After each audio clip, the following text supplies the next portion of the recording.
آپ مجھے اجازت دے دو، آپ کا جوان بیٹا کب کام آئے گا، مجھے اجازت دے دو، میں ان کے گھروں پہ یہ سامان پہنچا کے آ جاتا ہوں۔ تو حسین کے بیٹے کی شان دیکھو، فرماتے بیٹا اگر میں تجھے ان کے گھروں پہ بھیجوں گا تو مجھے ان کے نام بھی تجھے بتانا پڑیں گے، اور میں نہیں چاہتا کہ کسی کو پتا چلے کہ مدینہ شریف میں فلاں پریوار غریب کا ہے، اس کا نام ظاہر ہو جائے۔ اللہ اکبر، آج ہمارا حال، اگر کوئی ایک کیلا بھی کسی مریض کو دیتا ہے تو پہلے فوٹو کھینچ کر کے اس کو فیس بک پہ ڈالتا ہے۔ لاک ڈاؤن میں نہیں دیکھا کسی غریب کو آپ نے کہ ایک عورت کو بیچ میں کھڑا کر کے چاروں طرف سے لوگ کھڑے ہو کر کے تھوڑا سا راشن دے کر کے فوٹو کھینچ کر کے فیس بک پہ اور انسٹا پہ اپلوڈ کر رہے تھے۔ یہ حال ہے، ہم غریبوں کی غربت کا مذاق اڑاتے ہیں۔ سیکھو حسین کے بیٹے سے، خود کھاتے نہیں تھے اوروں کو کھلاتے تھے، خود کھاتے نہیں تھے اوروں کو کھلاتے تھے۔ کیسے صابر تھے محمد کے گھرانے والے، یہ حسین کے بیٹے کی شان ہے۔ فرمایا بیٹا میں تجھے بھیجوں گا تو ان کے نام بھی تجھے بتانا پڑیں گے، اور میں نہیں چاہتا کہ کسی کو پتا چلے کہ مدینے میں فلاں پریوار غریبوں کا ہے۔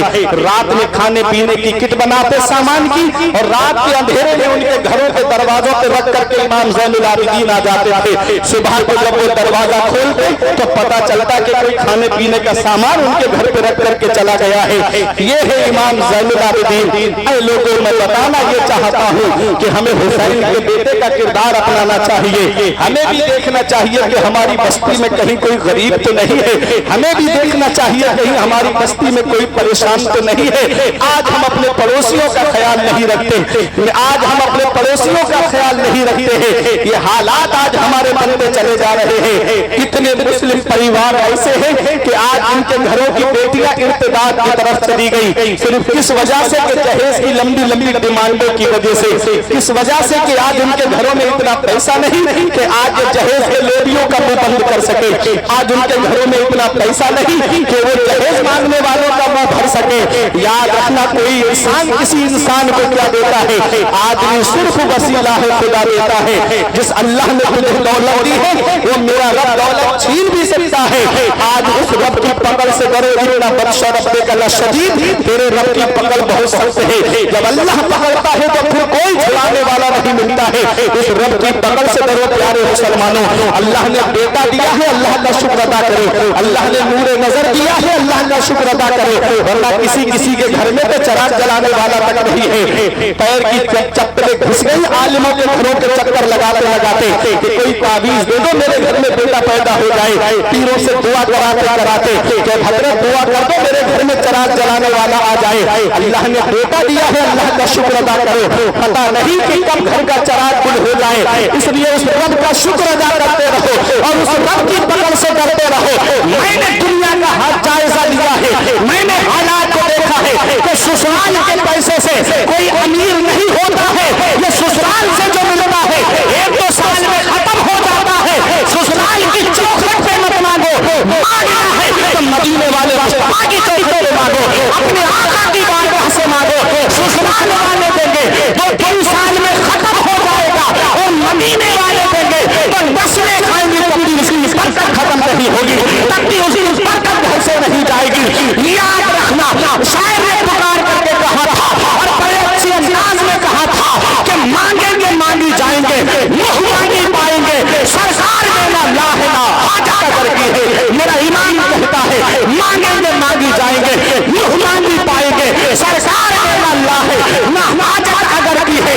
اے لوگوں، ایک صاحب مجھے ملے، کہتے ہیں مولانا مجھے بیٹے کی شادی میں گاڑی چاہیے۔ میں نے کہا پریشان مت ہو، میرے ساتھ مسجد میں چلو، جمعے کا دن ہے، میں ایک جمعہ روز 3 جمعہ تقریر کروں گا، تم مسجد کے دروازے پر رومال بچھا کے بیٹھ جانا، اتنا چندہ کر دوں گا، 3 جمعہ میں ایک اسپلینڈر گاڑی آ جائے گی۔